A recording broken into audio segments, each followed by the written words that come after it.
ছিলাম, কিন্তু আমি সময়ের অভাবে হয়তো অর্থনৈতিক অবস্থায় আমি করতে পারিনি।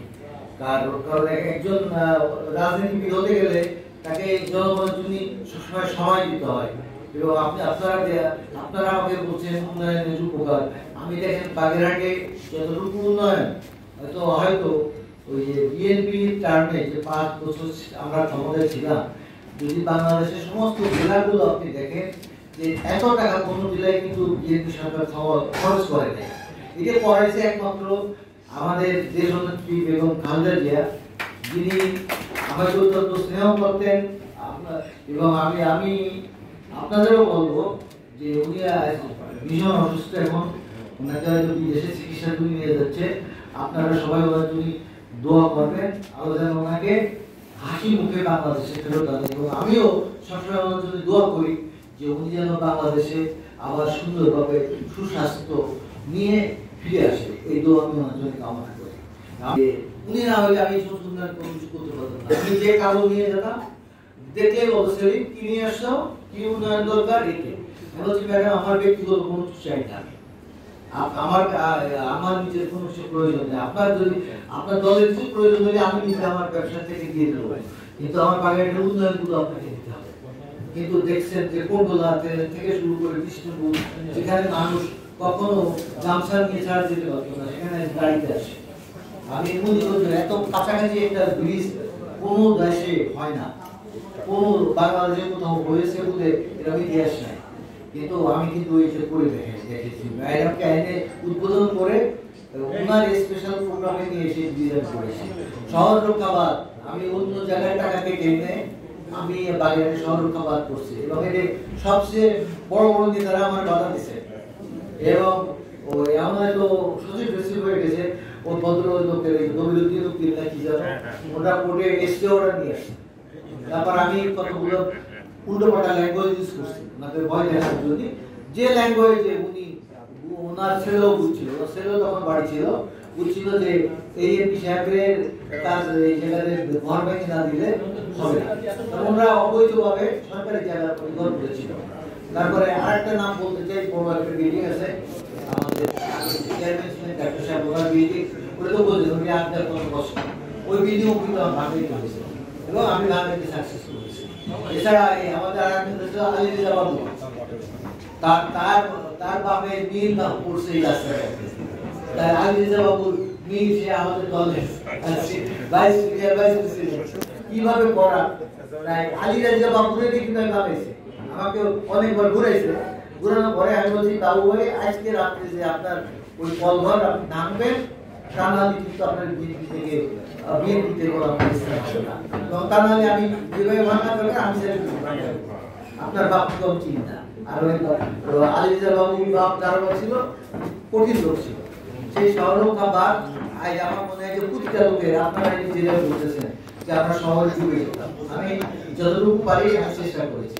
আমি বাগেরহাট আসছি, আপনারা জানেন যে আমি বাগেরহাট বিএনপি সভাপতির পদ থেকে ডিজাইন দিয়েছিলাম, এবং ডিজাইন দিতে আমি বাধ্য হয়েছিলাম। কারণ ওই টাইমে যদি আমি ডিজাইন না দিই তাহলে আমার ব্যবসা বাণিজ্য, আমাকে জেল ঘাটা, আর এই যে আয়না ঘটনা দেখছেন এটা আমার অনেকবার যাওয়া হয়তো কেসও আমার 200 উপরে আমার নাম হবে, হয়তো আমাকে কেউ জীবিত নাও দেখতে পারবেন। হ্যাঁ, এরকম অবস্থায় আমি ছিলাম। সেইখানে টাকা দিয়ে পয়সা দিয়ে মোল্লারহাটের যে একটা কেস হয়েছিল, আমি মগিয়াতে মিটিং করি এবং শেখেল্লারের মঞ্চে বোমা ব্লাস্ট হয়, ওখানে ওদের 9টা লোক মার্ডার হয়।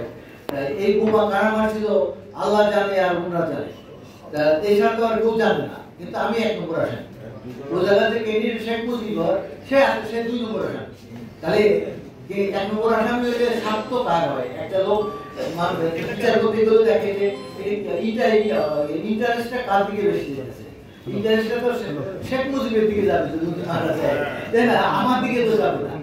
কাজেই আমাকে 1 নম্বর আসামি করা উচিত। সেই কেস রিভাইভ করছে তারা, যে আমাকে ফাঁসানোর জন্য সেই কেস রিভাইভ করছে। আমি বিভিন্নভাবে বিভিন্ন কায়দা করে সেই কেসকে আমি পরবর্তীতে ওই যে এডিশনাল আইজি এসবি ওনাকে দিয়ে উপর লেভেল থেকে বলানো হয়েছিল যে তোমরা সঠিক বিচার করো, যে দোষী তাকেই করো, তারা সেইভাবে বিচার করছে। পরবর্তীতে তারা শাসিত দেওয়ার সময় শেখ মুজিব বা আমার নাম আমরা যারা ছিলাম না তাদের বাদ দিয়ে দিচ্ছিল। রাজনীতি করতে গেলে অনেক সময় রিস্ক নিতে হয়, মানে কিছু মানে ইয়ে থাকে, মানে আপনাকে স্পিড নিয়ে কাজ করতে হবে।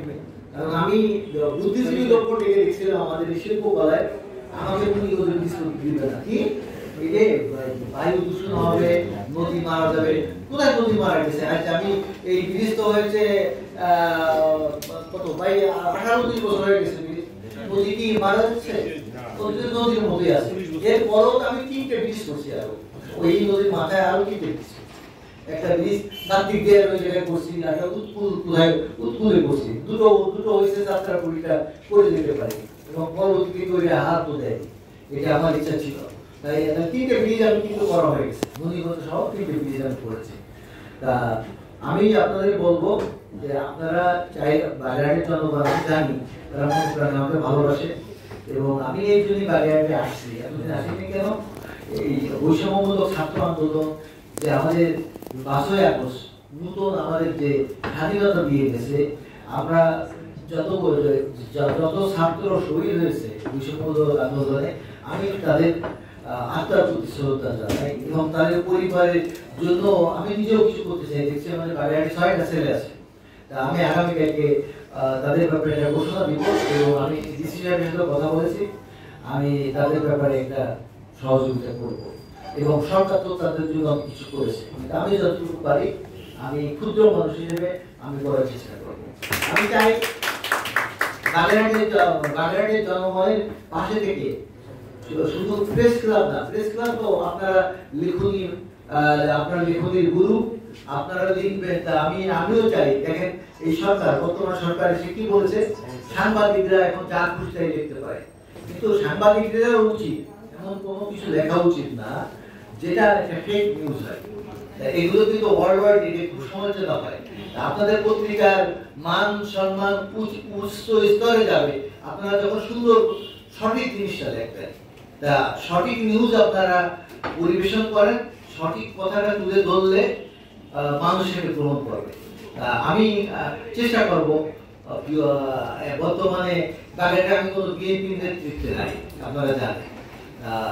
বাগেরহাটের লোকের দাবি আমি সেটা পূরণ করার চেষ্টা করব। আমি জানি না যদি বাগেরহাটের লোকে চায় এবং আমার দল যদি চায় যে আমাকে দিয়ে এখানে ফিরে নির্বাচন করাবে, সেটা দল চাইলে আমি আসবো।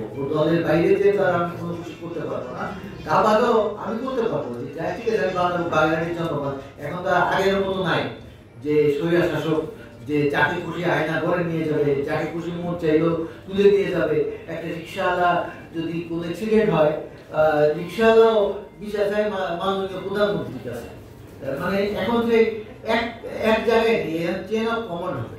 এই যে সরকার, এই বর্তমানে যে অন্তর্বর্তীকালীন সরকার, ওরা চাইতেছে যে পুরো প্রশাসনটাকে ঢেলে সাজাবে এবং ঢেলে সাজালে তখন মানুষের পরিষ্কার সমস্যা হবে না, সাংবাদিক ভাইদেরও দেখতে কোনো সমস্যা হবে না।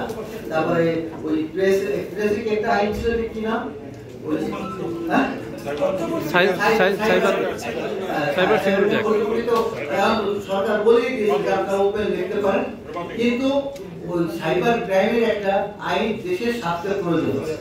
সেটা শুধুমাত্র সেই দেশকে মানে নিরাপত্তার জন্য সেই সাইবার ক্রাইম একটা আইন হবে, তার মধ্যে সাংবাদিকরা যে কোনো লোক ইনক্লুড তারা করবে না। বর্তমানে ডক্টর ইউনূস সাহেব এত সম্মানিত ব্যক্তি যে পুরো পৃথিবীতে যার এত সুনাম, আপনারা জাতিসংঘে দেখেছেন যে উনি যখন বক্তৃতা দিতে উঠছে সমস্ত রাষ্ট্র প্রধানরা উঠে ওনাকে সম্মান জানাচ্ছে। কাজে ওনার মতো লোক যখন আমাদের পাশে আছে, আমাদের রাষ্ট্র, আমরা আশা করি সঠিকভাবে এই সমস্যা হয়তো আমরা বাঙালি, আমাদের ধৈর্য কম, ওনারা তো ছয় মাসে কি করতেছে আমাদের ভিতরে এটে, কিন্তু ওরা কি করবে বলেন? সমস্ত পুলিশ রিজাইন দিয়েছিল, তারপরে সমস্ত প্রশাসন কলম করে বসেছিল, ওনারা যে অর্ডার দিয়েছে অর্ডার কার্যকরী হয়।